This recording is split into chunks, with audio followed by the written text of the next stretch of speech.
पश्चिम बंगाल में बीजेपी सरकार ने एक बड़ा फैसला लिया है। अब राज्य के तमाम मदरसों में क्लास शुरू होने से पहले प्रार्थना सभा में वंदे मातरम गाना अनिवार्य होगा।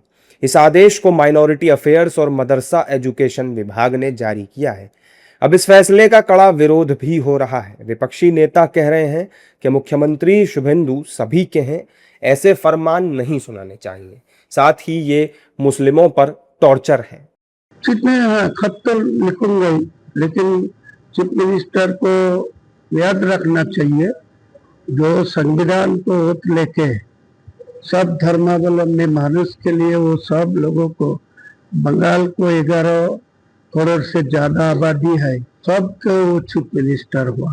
कोई किसी वो जो हिंदू करते हैं इनके पहले वो पार्टी के तरफ होना चाहिए, लेकिन चीफ मिनिस्टर होने के तरफ वो हिंदू का भी चीफ मिनिस्टर है, मुसलमान को भी है, ईसाई को भी है, सारे जो धर्मावलंबी आबादी है सब लोगों को वो चीफ मिनिस्टर हो, याद रखना चाहिए। अगर कोई ये कहे कि पूजा करिए तो ये हमारे इस्लाम में इसको अलाउ नहीं किया है। हम पूजा नहीं कर सकते ज़मीन की। हम तो अपने आका सल्लल्लाहु अलैहि वसल्लम साहब की भी इबादत नहीं कर सकते क्योंकि वो शिर्क में दाखिल है, उन्होंने ही मना करा है। तो हम कैसे ज़मीन की भी इबादत कर लें, कैसे उसकी पूजा कर लें? लेकिन ये ज़िद क्यों की जा रही है? क्यों मुसलमानों को टॉर्चर किया जा रहा है? क्यों मुसलमानों को बिला वजह दबाकर उनके ऊपर जुल्म करने की एक रास्ता ढूंढ रहे हैं? तो मेरा तो ये मानना है कि प्यार मोहब्बत को मत तोड़िए, देश को एक रहने दीजिए, सांप्रदायिक सौहार्द को मत खत्म करिए। ठीक है ना, वंदे मातरम को किसका विरोध है? वो 2 स्टैंडर्ड्स को किसका विरोध नहीं है? ये बोलेंगे पूरा वंदे मातरम बोलो क्योंकि आरएसएस के शाखा पे बोला जाता है, वो नहीं बोलेंगे। कैसे बोलेंगे?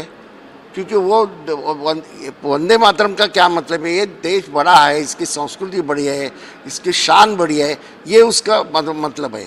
उसकी तारीफ की है देश की।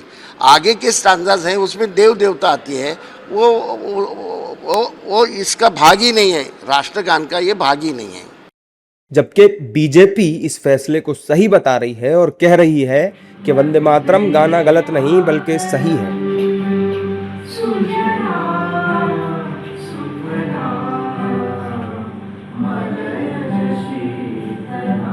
मैं मानता हूं कि वंदे मातरम को लेकर के किसी भी तरह की किसी को भी सांप्रदायिकता का माहौल नहीं पैदा करना चाहिए।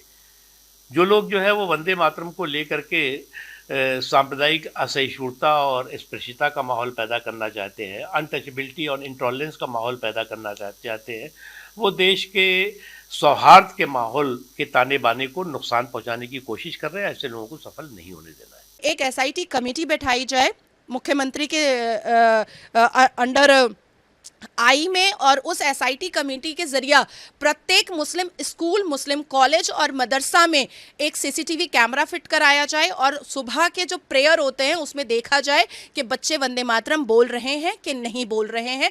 क्योंकि भारत में अगर रहना है तो वंदे मातरम तो कहना होगा और पूरे दिल से कहना होगा और जोश के साथ और गौरव के साथ कहना होगा।